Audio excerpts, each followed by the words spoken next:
This is Professor Snehal Sonone from Department of Agronomy, Kekewa College of Agriculture, Nasik. Today's our lecture topic is cultivation practices of safflower. So first we will see about its basic information, that is its botanical name. So its botanical name is Carthamus tinctorius. It is from the family Compositaceae, or it is also known by the name Asteraceae family. Then it is originated from India, considered to be originated from India, Afghanistan or from Ethiopia. Major countries cultivation of safflower where includes the major countries such as India, Canada, USA, China, Australia, Spain and Mexico, whereas major states of India includes Maharashtra, Karnataka, parts of Andhra Pradesh, Madhya Pradesh, Orissa, Bihar, etc., whereas Maharashtra and Karnataka are the two most important safflower growing states in India, considered to be the states in India. In case of economic importance or its uses, so safflower is mainly grown in India for its much valuable edible oil, which has oil content in between 28 to 32%. Safflower produces oil rich in polyunsaturated fatty acids, that is linoleic acid, which has its percentage up to 78%, which plays important role in reducing the blood cholesterol level and is considered as a healthy cooking medium. Oil is also used for preparation of margarines as well as salad dressing.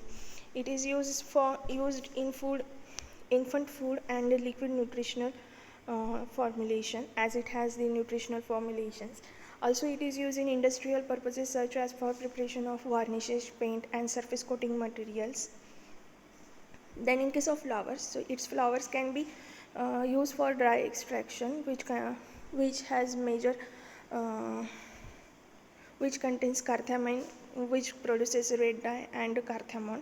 It is also used in cosmetic preparations for coloring purpose, as it has red dye in its flower. So it is also used, that color is also used in coloring cakes, biscuit, butter, ice cream, rice, soups, sauces, breads and pickle. Yellow to bright orange color will get by using the flowers of the safflower and by extracting the dye. Then undecorticated cake can be used as a manure, and decorticated can be fed to the animals or cattle. Thin young plants are generally used as a leafy vegetable since it contains keratin, riboflavin and vitamins. In case of soil and climatic conditions, so as a these are similar to the other crops, rabi season crops, as it can be grown on wide range of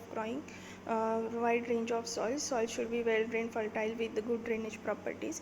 As a wide range of soil, so it can be grown from the it can be grown on the soils such as from sandy loam to clay loam soils, which are having the pH range in between 6.5 to 7.5.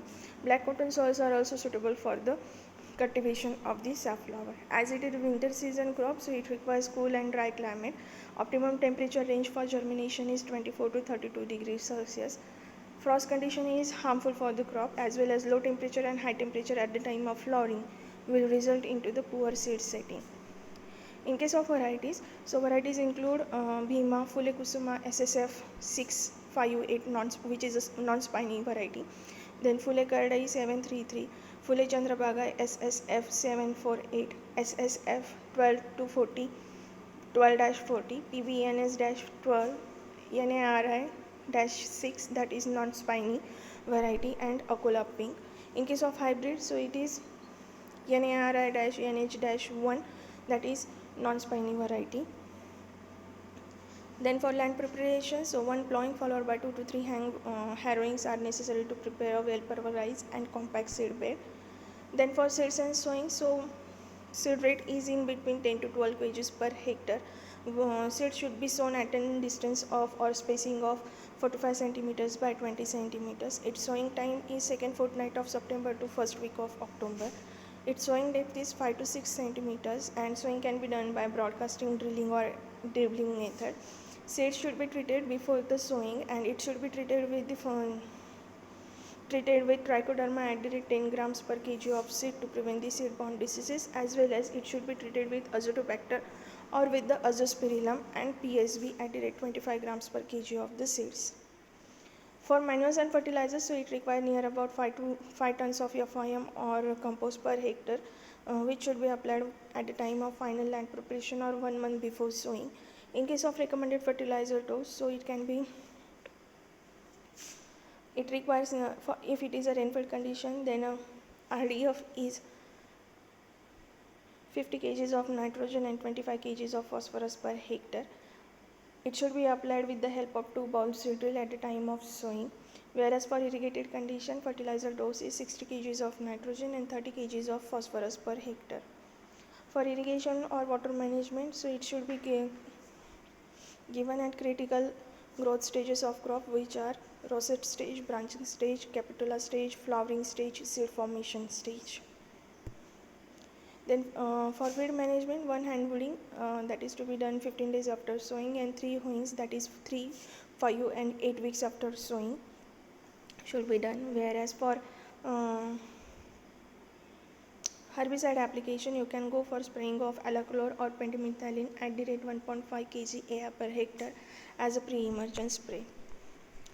Then for plant protection, so in case of pest, major pests will include safflower aphid, safflower caterpillar, safflower stain fly. It can be controlled by spraying of acephate at the rate 16 grams per 10 liters of water. 2 times spraying should be done. First spraying should be done at 40 to 45 days after sowing, and second one should be after 55 to 60 days after sowing. Then for control, so avoid the in case of diseases, Alternaria blight, Cercospora leaf spot, head rot and wilt.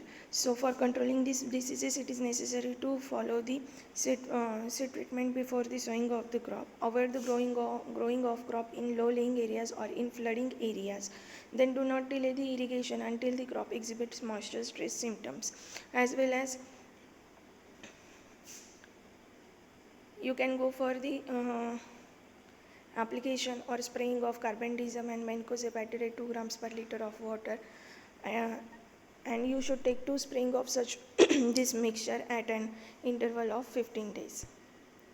Then for harvesting and yield, so signs of maturity include signs like yellowing of leaves, dropping of leaves, color of capitulum will changes from greenish to black or to brown color. Then color of seeds will turn to black or whitish color. Then seeds will become hard and tough. It will give metallic sound when they are kept under the teeth. Then harvesting of the sunflower is basically done in the morning hours so as to avoid the breakage of plant and trouble from its spines. Harvesting can be done by means of sharp sickle cutting the plant close to the ground. Then threshing should be done by using threshing machine or beating with the help of sticks. Then thresh material should be cleaned properly under the dry suns, and harvesting and threshing can also be done by using the combine harvester. In case of yield, so if it is a medium soil, then we will get near about 12 to 14 quintals per hectare of yield. For deep soil, it is 14 to 16 quintals per hectare, and for irrigated soil, it is 20 to 25 quintals per hectare. So this is all about the cultivation practices of safflower. Thank you.